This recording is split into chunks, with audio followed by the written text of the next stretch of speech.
want to know, what is your answer to young people for some of the really big problems facing humanity, like the climate catastrophe, like economic crisis, like the precarious job market? Because they just don't, you talk all this much about individual responsibility. Most of us are never going to be able to afford to have all of these assets to have responsibility over. So what is your advice beyond banal comments like clean your room? Well, it's actually rather difficult to answer a question that ends with your comments are banal politely. So, I would consider that more of an opinionated, personal and political statement than actually a question. So why don't you try reformulating that so that there's an actual question there? What is your advice?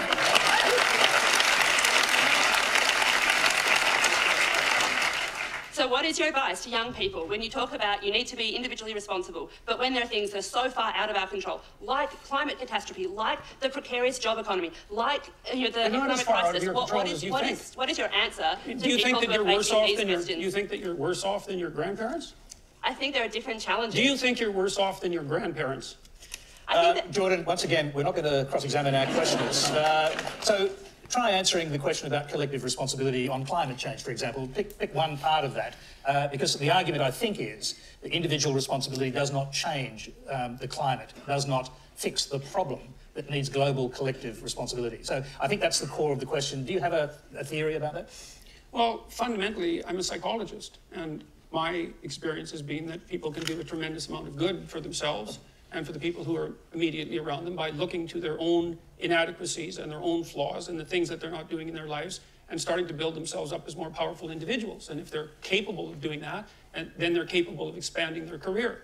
And if they're capable of expanding their career and their competence, then they're capable of taking their place in the community as effective leaders. And then they're capable of making wise decisions instead of unwise decisions when it comes to making collective political decisions. I'm not suggesting in the least, and have never suggested, that there's no domain for social action. I'm suggesting that people who don't have their own houses in order should be very careful before they go about reorganizing the world, which happens in many ways.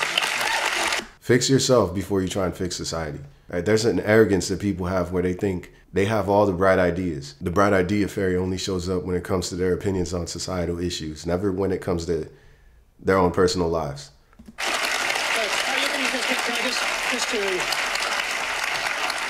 If a young person believes that the climate, the global warming problem on the climate is something that needs to be tackled quickly, and they can't wait until they grow up and become prime ministers to do it, do you think collective responsibility overrides individual responsibility in a huge issue like that? No.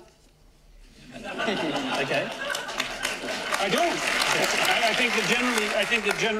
think generally people have things that are more within their personal purview that are more difficult to deal with and that they're avoiding, and that generally the way they avoid them is by adopting pseudo-moralistic stances on large-scale social issues so that they look good to their friends and their neighbors. That's what it looks like.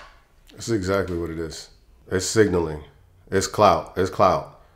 They want clout. They want to be the most woke, the most progressive, the most accepting of the newest fads and fashions, the current thing. That's all it is. It's a status game. It's signaling. Anyways, that was the video. Make sure you guys like and subscribe, comment below, and I'll see you guys later. Peace.